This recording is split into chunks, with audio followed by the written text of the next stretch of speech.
আল্লাহ রাব্বুল আমিন তোমাকে জামাতের সওয়াব দিয়ে দিবেন। সুবহানাল্লাহ, সুবহানাল্লাহ। নবী করিম সাল্লাল্লাহু আলাইহি ওয়াসাল্লাম বলেছেন, আবু হুরায়রা রাদিয়াল্লাহু তাআলা হাদিসটি বর্ণনা করেছেন, বুখারী শরীফের 608 নম্বর হাদিস, আন্তর্জাতিক হাদিস নাম্বার হলো 636 নম্বর হাদিস। নবী করিম সাল্লাল্লাহু আলাইহি ওয়াসাল্লাম বলেন, ইদা সামি'তুমুল ইকামা, যদি তোমরা ইকামত শুনো, জামাতের নামাজের ইকামত, ফামশু ইলা সলাতি, তোমরা নামাজের দিকে হেঁটে হেঁটে যাও। ফামশু বিল মাশি, মাশাই আমশি অর্থ হেঁটে যাওয়া, তোমরা আস্তে আস্তে হেঁটে হেঁটে জামাত ধরার জন্য যাবে। ওয়া আলাইকুম বিস সাকিনা ওয়াল ওয়াকার ওয়ালা তুসরিউ বিস সুরআ, তাড়াহুড়া করিও না, দৌড়াদৌড়ি করিও না। জামাত পাওয়ার জন্য তোমরা হেঁটে হেঁটে যাবে, যতটুকু পাও। আল্লাহ নবী বলেন, ফামা আদরাকতুম ফাসাল্লু, যেটা পাইছো জামাতের সাথে সেটা পড়ো। ওয়ামা ফাতাকুম ফাতিম্মু, যেটা তোমার কাছ থেকে জামাত ছুটে গেছে সেটা আদায় করে দাও, পরিপূর্ণ করে দাও। সুবহানাল্লাহ, সুবহানাল্লাহ। অর্থাৎ এই হাদিসের মাধ্যমে আমরা জানতে পারলাম, আপনি জামাত ধরার জন্য আপনি দৌড়াদৌড়ি করতে পারবেন না, দৌড়ে টাইলসে পড়ে পা ভেঙে ফেলবেন, লুঙ্গি ছিঁড়ে যাবে, এটা রাসূল করিম সাল্লাল্লাহু আলাইহি ওয়াসাল্লাম নিষেধ করেছেন। সুবহানাল্লাহ, সুবহানাল্লাহ। এরপরে মসজিদে ঢোকার সময় দোয়া পড়তে হবে। অনেকগুলি দোয়া নবীজি বলেছেন, বিসমিল্লাহি ওয়াস সালাতু ওয়াস সালামু আলা রাসূলিল্লাহ, আল্লাহুম্মা ইন্নী আসআলুকা মিন ফাদলিক, আল্লাহুম্মা আফতাহ লি আবওয়াবা রাহমাতিক। অনেকগুলি দোয়া আছে। এই দোয়াগুলি মসজিদে ঢোকার সময়, আল্লাহুম্মা আফতাহ লি আবওয়াবা রাহমাতিক, বিসমিল্লাহি ওয়াস সালাতু ওয়াস সালামু আলা রাসূলিল্লাহ, আল্লাহুম্মা আফতাহ লি আবওয়াবা রাহমাতিক, এই দোয়াগুলি পড়বেন। এরপরে মসজিদ থেকে বের হওয়ার সময়, বিসমিল্লাহি ওয়াস সালাতু ওয়াস সালামু আলা রাসূলিল্লাহ, আল্লাহুম্মা গফিরলি আবওয়াবা রাহমাতিক, আল্লাহুম্মা গফির লি যামবি, আল্লাহুম্মা ইন্নী আসআলুকা মিন ফাদলিক, আল্লাহ আমার গুনাহ ক্ষমা করে দাও, আমি তোমার অনুগ্রহ চাই, তুমি আমার জন্য রহমতের দরজা খুলে দাও। কত সুন্দর দোয়া। মসজিদে ঢোকার সময় দোয়াগুলি আমরা অনেক সময় পড়ি না, অনেকেই বলে যাওয়ার কারণে পড়ি না। এই মসজিদে ঢোকার সময় দোয়া পড়ার জন্য নবী করিম সাল্লাল্লাহু আলাইহি ওয়াসাল্লাম বলেছেন। এরপরে মসজিদে ঢুকে নবী করিম সাল্লাল্লাহু আলাইহি ওয়াসাল্লাম বলেছেন, সামনের কাতারে বসবা। অনেকে আছে সামনের কাতারে বসে না, পিছনে বসে। নবী করিম সাল্লাল্লাহু আলাইহি ওয়াসাল্লাম বলেছেন, যারা সামনের কাতারে বসবে তারা আগে জান্নাতে যাবে। সুবহানাল্লাহ, সুবহানাল্লাহ। সামনের কাতারে কি পরিমাণে সওয়াব আছে সেটা যদি মানুষেরা জানতো, তাহলে তারা লটারির সিস্টেম করতো। লটারি দিয়ে হলেও, টাকার বিনিময়ে হলেও তারা মসজিদের প্রথম কাতারে আসার জন্য চেষ্টা করতো। সুবহানাল্লাহ, সুবহানাল্লাহ। লাস্তাবাকু ইলাইহি, তারা প্রতিযোগিতা করত।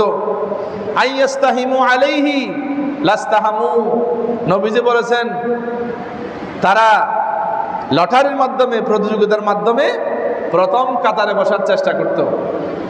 অনেকে আছে আমাদের মসজিদে, আমাকে অনেকে বলে, অনেকে মসজিদে নামাজ পড়তে এসে চেয়ারের মধ্যে নামাজ পড়ে। এখন চেয়ারে আপনি ওই মাথার মধ্যে আপনি বসে আছেন, মধ্যখানে খালি, তাহলে আপনার নামাজ হবে না, মাকরুহ হয়ে যাবে। আপনি যদি বসতে না পারেন তাহলে আপনি চেয়ারে বসে নামাজ পড়লে হবে, তবে বসে মসজিদের মধ্যে নিচে মাটিতে সিজদা দেওয়ার মাধ্যমে যে নামাজের মজা, নামাজের ঈমান, নামাজের খুরাক, সেটা আপনি চেয়ারে বসে কোনোদিন পাবেন না। সুবহানাল্লাহ, সুবহানাল্লাহ।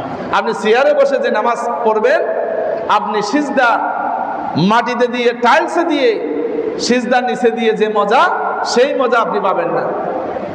আপনি চেয়ারে বসে নামাজ পড়বেন, কিন্তু ছাগল যেরকম ঘাস খায় সেই রকম আপনার কাছে লাগবে। নামাজের প্রকৃত মজা আপনি পাবেন না, ইমানি স্বাদ আপনি চেয়ারে বসে পাবেন না। অনেক সময় চেয়ারে বসে থাকে, মধ্যখানে খালি, তাহলে আপনার নামাজ হবে না, মাকরুহ হয়ে যাবে। আপনি জামাতে শামিল হতে হলে আপনাকে কাতারের সাথে কাতার লাগাই দিতে হবে, আপনার পায়ের সাথে পা, কাঁধের সাথে কাঁধ লাগাই দিতে হবে। যত বড় প্রেসিডেন্ট হোক, প্রধানমন্ত্রী হোক, তার সাথে আপনাকে পায়ের সাথে বা কাঁধের সাথে কাঁধ লাগাই দিতে হবে। সুবহানাল্লাহ, সুবহানাল্লাহ।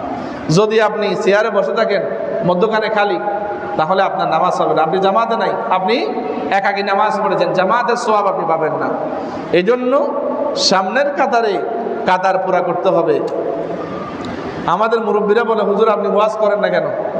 হ্যাঁ, সামনের কাতারে যদি আপনি না বসেন, আপনি যদি আলাদা বসেন, তাহলে আপনি জান্নাতে ঢুকার সময়ও আপনি আলাদা হয়ে যাবেন। জান্নাতে ঢুকতে হবে একদম সবার শেষে। এই জন্য নামাজ যে আগে থাকবে, সে আপনার জান্নাতে ঢুকার সময়ও আগে হয়ে যাবে। সুবহানাল্লাহ, সুবহানাল্লাহ। এই কথা জাহান্নামেও পিছনে রাখবেন। আল্লাহ নবী বলছেন, লা ইয়াজালু কওমুন ইয়াতাআখারুনা আনিস সাফিল আউয়াল, প্রথম কাতার থেকে যে দেরি করবে, প্রথম কাতার থেকে যে বাদ পড়ে যাবে, সে হাত্তা ইউআখিরুহুমুল্লাহু ফিন্নার, তাকে জাহান্নামের মধ্যে আল্লাহ শেষে দিয়ে দিবেন। এরপরে মসজিদে ঢোকার পরে তাহিয়াতুল মসজিদ 2 রাকাত নামাজ পড়তে হবে। নবী করিম সাল্লাল্লাহু আলাইহি ওয়াসাল্লাম বলেছেন, তোমরা মসজিদে ঢোকার সাথে সাথে বসবে না। ফাল ইউসাল্লি ইদা দাখালা আহাদুকুম ফিল মসজিদ, যদি কোনো মানুষ যদি মসজিদে ঢুকে, ফালিয়ারকা রাকাতাইন ক্বাবলা আন ইয়াজলিসা, বসার আগে 2 রাকাত তাহিয়াতুল ওযু, তাহিয়াতুল মসজিদ, দুখুলুল মসজিদ, 2 রাকাত নামাজ পড়ে আপনাকে বসতে হবে। সুবহানাল্লাহ, সুবহানাল্লাহ। এটাকে বলা হয় দুখুল আল মসজিদ, তাহিয়াতুল মসজিদ। 2 রাকাত আপনাকে নামাজ পড়ে বসতে হবে। এরপরে মসজিদে ঢুকে অযথা অনর্থক কথা বলা যাবে না, নবী করিম সাল্লাল্লাহু আলাইহি ওয়াসাল্লাম নিষেধ করেছেন। এরপরে মসজিদের মধ্যে গোল বৈঠক করা যাবে না। মসজিদের মধ্যে কাউকে তার স্থান থেকে উঠিয়ে বসবে না। হ্যাঁ, আপনি মসজিদে বসছেন, আপনি স্থানে উঠে আরেকজনকে জায়গা দেওয়া যাবে না। যে আপনি যে আগে এসে যেখানে বসবেন সেখানেই আপনি বসতে হবে, উঠে আরেকজনকে জায়গা দেওয়া যাবে না। এরপরে অনেক মানুষ আছে কাদের উপরে কাঁধ অতিক্রম করে যায়, কাদের উপর দিয়া অতিক্রম না করার জন্য নবী করিম সাল্লাল্লাহু আলাইহি ওয়াসাল্লাম নিষেধ করেছেন। কারণ আপনি যেই জায়গায় বসছেন, আমি এই জায়গায় ফরজ নামাজ পড়লাম, আপনি আরেক জায়গায় সুন্নত নামাজ পড়বেন।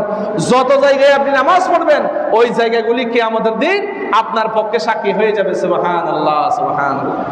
এই জন্য আমরা অনেক সময় ফরজ যেখানে পড়ি, সুন্নত নামাজ একটু যদি আমি আরেক জায়গায় পড়ি, সেই জায়গা আপনার জন্য কিয়ামতের দিন সাক্ষী হয়ে যাবে। সুবহানাল্লাহ। অনেকে আছে মানুষের উপর ডিঙ্গিয়ে যায়, অতিক্রম করে যায়, মানুষ নামাজ পড়তেছে তার উপর দিয়া চলে যায়। নাউযুবিল্লাহি মিন যালিক। তাহলে যারা এইভাবে অতিক্রম করে, নবীজি বলেছেন তার 40 বছরের ইবাদত নষ্ট হয়ে যাবে। অনেক মারাত্মক গুনাহ যে আপনি আরেকজন নামাজ পড়তেছে অথবা একজন মানুষ বসছে, তাকে ডিঙ্গিয়ে কাদের উপরে আরেক জায়গা উপরে যাওয়া, এটা নবী করিম সাল্লাল্লাহু আলাইহি ওয়াসাল্লাম নিষেধ করেছেন। নবী করিম সাল্লাল্লাহু আলাইহি ওয়াসাল্লাম বলেছেন, যদি আমিও বসে থাকি, আমি রাসূলও আরেকজন সাহাবীর উপর দিয়া ডিঙ্গিয়ে আমি মসজিদে বসতে পারবো না। সুবহানাল্লাহ, সুবহান। আল্লাহ নবী যখন মসজিদে আসতেন, সমস্ত সাহাবাই কেরাম সম্মানে দাঁড়িয়ে যেতেন। আল্লাহ নবী চেহারা মুবারক লাল হয়ে যেত, রাগান্বিত হয়ে যেত। আল্লাহ নবী বলতেন, আমার জন্য তোমরা সবাই মসজিদে দাঁড়িয়ে যাবে না, তোমরা বসে থাকবা। সুবহানাল্লাহ, সুবহানাল্লাহ। সুতরাং মসজিদে যারা সময় পাও, তসবিহ, তাহলিল, কোরআন তেলাওয়াত, নফল নামাজের মাধ্যমে সময়টা কাজে লাগাতে হবে। এরপরে মসজিদের মধ্যে উচ্চস্বরে কথা বলা যাবে না। মসজিদের মধ্যে উচ্চস্বরে গরম হয়ে রাগান্বিত হয়ে মসজিদের মধ্যে কথা বলা জায়েজ নাই, হারাম। মসজিদের সাথে বেয়াদবি মানে আল্লাহর সাথে বেয়াদবি। এরপরে মসজিদের মধ্যে ময়লা আবর্জনা ফেলা যাবে না। মসজিদের মধ্যে আপনি বিরিয়ানি খেলেন, মসজিদের মধ্যে আপনি খেজুর খেলেন, যা খাবেন, কোনো কিছু মসজিদে আবর্জনা ফেলা এটা আদবের খেলাফ। এমনকি থুতু ফেলা যাবে না, মুখের থুতু মসজিদের মধ্যে ফেলা যাবে না। সম্মানিত হাজরিন, আল্লাহর ঘরে মেহমান বৃন্দ, এইভাবে করে মসজিদের আদবের ব্যাপারে আমি আপনাদের খেদমতে আরজ করলাম। যে এরপরে আপনাদেরকে আমি বলতে চাই যে এই সফর মাসের পরে